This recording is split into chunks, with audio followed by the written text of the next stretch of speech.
This right here is a PC I bought for just $5, and it didn't come alone. This build actually includes a monitor as well. In a previous video, I built a $20 PC that could surprisingly run Minecraft. And honestly, the performance wasn't bad at all, but today we're taking things even further. With just 1/4 of that budget, the question is simple. Can this $5 setup run games at all? There's only one way to find out. Let's get started. Since this is an insanely low budget for a gaming PC, I had to get serious about hunting for the best deals possible. I checked everywhere, Amazon, Best Buy, Facebook Marketplace, and honestly, most of the prices weren't even close. Way over budget. I kept lowering my expectations, and yeah, I did get some results, but none of them were actually computers. At that point, I was stuck. I genuinely didn't know where else to look. And then it hit me, eBay. The cool thing about eBay is that you can bid, negotiate, and sometimes steal a deal if you're patient enough. But for this build, bidding wasn't the plan. After scrolling through eBay for what felt like forever, I started seeing PCs get cheaper and cheaper. $15, $8, then finally $5. But we needed cheaper, like questionably cheap, and that's where the real problem starts. The $5 section on eBay is basically a forgotten wasteland. Everything down there falls into two categories, either broken or very broken. Most listings don't power on, are missing half the parts, or have descriptions so vague they feel like riddles. And then I saw it, a PC, starting bid $5. I froze for a solid 3 seconds. My heart rate instantly jumped higher than this thing's clock speed ever could. But the moment I clicked the listing, reality hit. No RAM, no storage, and the PC itself? Well, technically there was a PC, mostly just a case, and a motherboard that looked like it had survived a boss fight. At that point it was late, my brain switched into power saving mode, and I went to sleep. The next morning I checked again, and somehow the bid was still at $5. That's when I started thinking, either everyone missed this listing, or people were actively avoiding it like it was cursed tech. But here's the catch, and this wasn't buy it now. It was an auction, and that means $5 is just an illusion. All it takes is one person staying up later than me, clicking bid, and suddenly the price jumps to $10, $20, or way worse. My chances of winning? About as low as Minecraft FPS with shaders on an office PC. So at that moment, I realized the only winning strategy was simple. Don't compete. Buy something nobody else wants. And then I spotted a PC that the seller described as working but unstable. Price? $4.90. Honestly, at that price, I didn't feel like I had much to lose. Still, I was hoping it would at least boot and stay alive long enough to test. So I didn't overthink it. I hit buy now. About 3 days later, it finally showed up, and I was really curious to see what was inside.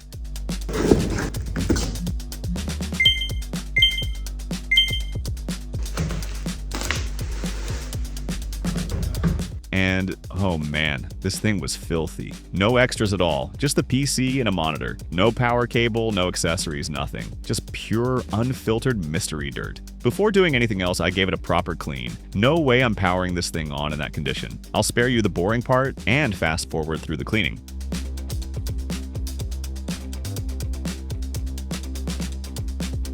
This is a pre-built Fujitsu desktop from Japan, model D5290. It looks a lot like the machine I picked up in my last video, and the Core 2 Duo sticker on the outside already gives you a pretty good idea of how old this thing is. Cracking it open, I immediately spot 2 RAM sticks, and yeah, 1 GB each, so that's 2 GB of RAM total. Not great, but hey, at $5, I'm not exactly filing a complaint. One downside though, the riser only supports PCI, not PCIe, which means upgrading to a dedicated GPU is basically off the table. That's a pretty big limitation. Other than that, it comes with a hard drive, a DVD drive, and a 230-watt power supply. As for the CPU, we'll find out exactly what's inside once this thing boots up and gives us a signal. Once it was finally presentable, it was time for the moment of truth. I plugged it in,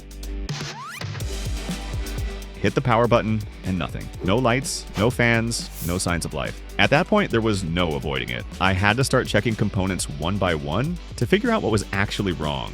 With symptoms like this, the most likely suspects are the motherboard or the power supply. Yeah, it was disappointing, especially considering how the listing was described on eBay. But to be fair, at $4.90, I went in fully prepared for the worst, including exactly this scenario. I grabbed a different power supply to test the system. Luckily, this motherboard uses a standard 24-pin connector, so no sketchy adapters needed. And now, this is the moment where we find out whether the video ends here or keeps going. Let's count it down. 3, 2, 1. Yes, the fans spin up. The HDD kicks in with that familiar grinding sound. And our little 16-inch monitor finally comes to life as well. Still kicking, still working. This is an AOC 1619 SW. At first glance, it honestly looked like something pulled straight out of a junkyard. But seeing it light up like this, yeah, it kind of changes how I feel about it. From scrap heap to survivor, this thing looks like a hero crawling its way out of the mud. Now let's check what hardware configuration this machine has inside. The operating system it's running is Windows 7. Since it uses an HDD hard drive, booting into Windows is pretty slow. Oh, it's loaded now. Surprisingly, there's still a large amount of image data left behind from the previous owner. Oh my god, I can't believe my eyes. These pictures show a woman wearing very revealing clothing. And there isn't just one, there are many of them. I wasn't trying to look for this, it was displayed right on the desktop wallpaper when the system started. Of course, I'll blur it out before uploading so YouTube doesn't flag or warn me. And I don't want to invade anyone else's privacy too much. Inside, it turns out to be a Core 2 Duo E5200. A 2-core, 2-thread CPU running at 2.5 GHz, originally released back in 2008. Back in the day, this chip actually had a pretty solid reputation, mainly because of its overclocking potential. A lot of people managed to push it past 3.7 GHz and keep it stable, which is kind of insane for something this old. And yeah, I'm definitely tempted to try overclocking it later. For now though, I'm putting the original HDD aside and swapping in my own drive, with Windows and games already installed. Let's skip the setup pain and get straight to the point.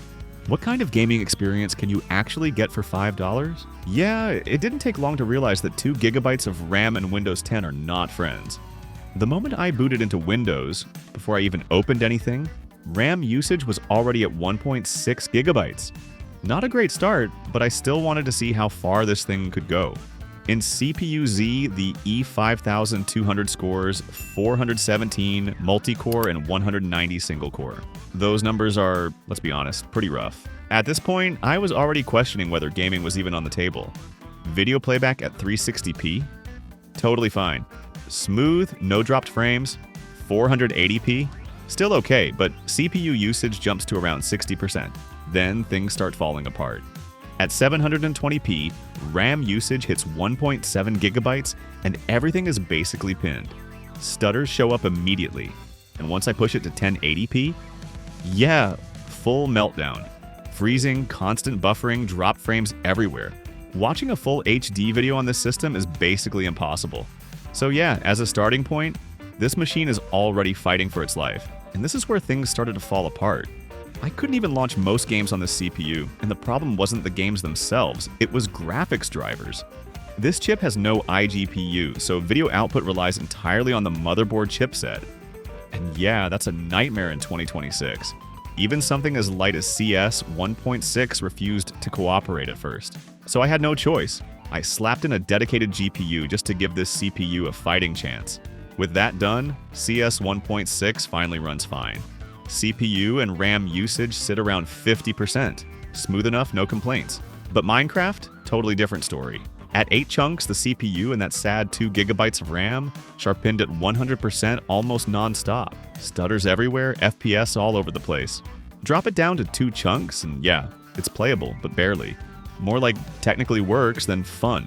Then I tried GTA 5. Lowest settings possible. I waited. And waited. 15 minutes later. Still stuck on loading.